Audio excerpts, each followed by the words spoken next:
Phobie 15, hors limite. Paraka. Aujourd'hui il m'est arrivé quelque chose d'assez étrange. Comme une sorte d'impression de déjà-vu, sauf que ce n'était pas ça. Une chose aussi déstabilisante que d'arriver dans un endroit inconnu tout en s'y repérant pourtant immédiatement.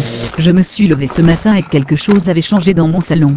Quelque chose d'imperceptible, mais de pourtant tellement flagrant. J'ai passé la matinée à essayer de comprendre.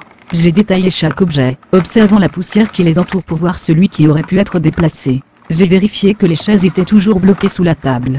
J'ai détaillé chacun de mes tableaux. Mais rien. C'est pourtant là, devant moi, comme une évidence. Il y a quelques années j'ai eu un accident de voiture. Quelque chose d'assez bénin en fait. De la tôle froissée comme on dit. Ce n'est pas moi qui conduisais, j'étais gentiment à l'arrière à regarder le paysage défiler. Quelques secondes avant l'accident, je me rappelle que je fixais un arbre. Un arbre immense et isolé au milieu de la campagne. Il était noir et plus aucune feuille ne poussait sur ses branches. À ce moment-là, j'ai su qu'il allait arriver quelque chose à cette voiture, mais j'ai préféré refouler cette certitude irrationnelle et me taire. Au virage suivant, nous avons terminé dans le fossé. Je ne comprends pas vraiment ce qu'il m'arrive, j'ai l'impression de revivre une énième crise d'adolescence. Un jour je me sens bien, même trop bien. Je fais des dizaines et des dizaines de projets, je m'entends avec tout le monde, je suis partout, presque hystérique. Le lendemain, j'ai l'impression de porter le poids du monde sur mes épaules. Je me sens épuisé, étouffé. Je n'ai envie de rien, tout me semble insurmontable. Le fait de prendre une douche, de manger deviennent des épreuves qui me sont inaccessibles. La fatigue me gagne, paradoxalement accompagnée d'insomnie. Puis la mélancolie. L'inutilité de ma vie, de ce que je suis me saute au visage. Alors j'essaie de comprendre mais je ne sais même pas ce qu'il y a à comprendre. Et puis il y a les autres jours. Ceux où plus rien n'a d'importance. Ceux quoi qu'il se passe autour de moi je me sens seul. Comme si tout était braqué sur moi, que rien ne pouvait m'atteindre, même les plus importants. Mine de rien, ce sont ces jours-là où je me sens le mieux. Aujourd'hui j'ai franchi le pas, et j'ai pris rendez-vous avec un psychiatre. Non que je ressente un besoin réel d'y aller, mais j'ai besoin d'un peu plus de constance. Les crises d'ado ne sont plus de mon âge. J'ai besoin de normalité, de tranquillité, de repos. J'ai besoin de me laisser porter, comme tous ceux que je peux croiser dans le métro. J'ai besoin qu'on m'enlève mes exigences. Je veux être comme tous ceux que je déteste. Je veux être comme tout le monde. Je sais que je vais mourir comme je savais pour l'accident. Tous les jours dans le train j'attends qu'une bombe explose. Je me surprends à scruter les gens autour de moi, leurs expressions de visage, leurs manies, et surtout leurs sacs. Je prête attention aux odeurs, mon cœur se serre dès que je crois déceler celle du brûlé. La panique me gagne si le train met trop longtemps à repartir, je m'assois toujours en queue, il suffirait que le train d'après ne puisse pas s'arrêter à temps. Ça c'est déjà vu.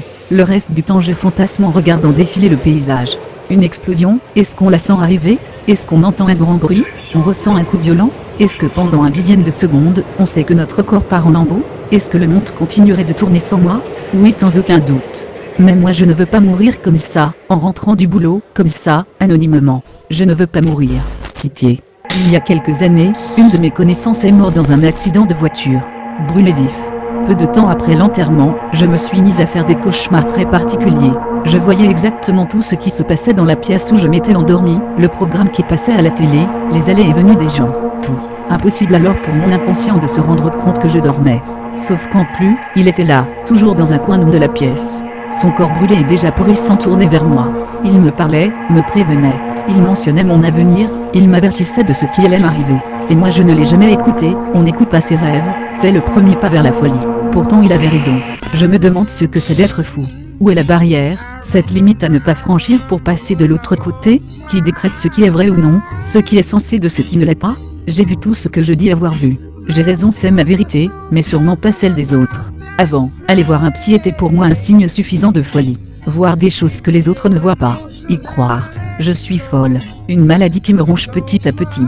Un mal qui s'insinue sournoisement, me laissant l'entrevoir avant de m'emporter. Pourtant, on dit que quand on a conscience d'être fou, on ne l'est pas. Je suis quoi alors moi? Je suis qui? Il y a un homme de mon appartement, je ne sais pas si c'est lui. Il reste planté dans le salon et il ne bouge pas.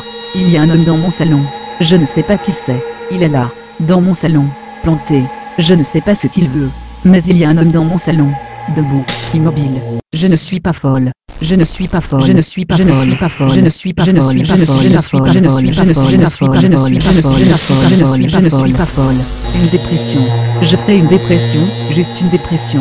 Il n'y a pas d'homme dans mon salon. Je suis folle, mais juste un peu. Une folie commune qui se soigne à coups de cachet. Maintenant, ça va aller. On me l'a dit. Les gens me montrent des choses depuis hier, je les suis. Il est là.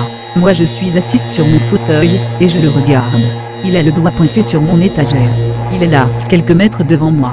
Il est là. Je ne suis pas folle. Je sais enfin ce qui avait changé dans mon salon. Un livre. Un livre que je n'avais jamais vu, mais il me l'a montré. Le livre raconte comment je vais mourir. Un objet, ça ne s'invente pas. Des visions, d'accord. Mais un objet qu'on peut toucher et sentir, non. Et puis, je prends bien mes cachets. Un objet, non, ça ne s'invente pas. Je vais mourir. Je suis folle. Épique, et collégramme. Et ils sont tous là de toute manière. Maintenant on ne peut plus rien y faire, c'est comme ça. Y a rien à faire à part peut-être un trou dans la tête, parce que décidément là, il y a beaucoup trop de monde. Moi je n'aime pas le monde et le monde ne m'aime pas. Mais on n'y peut rien, ils sont là de toute manière. Maintenant, de l'autre côté,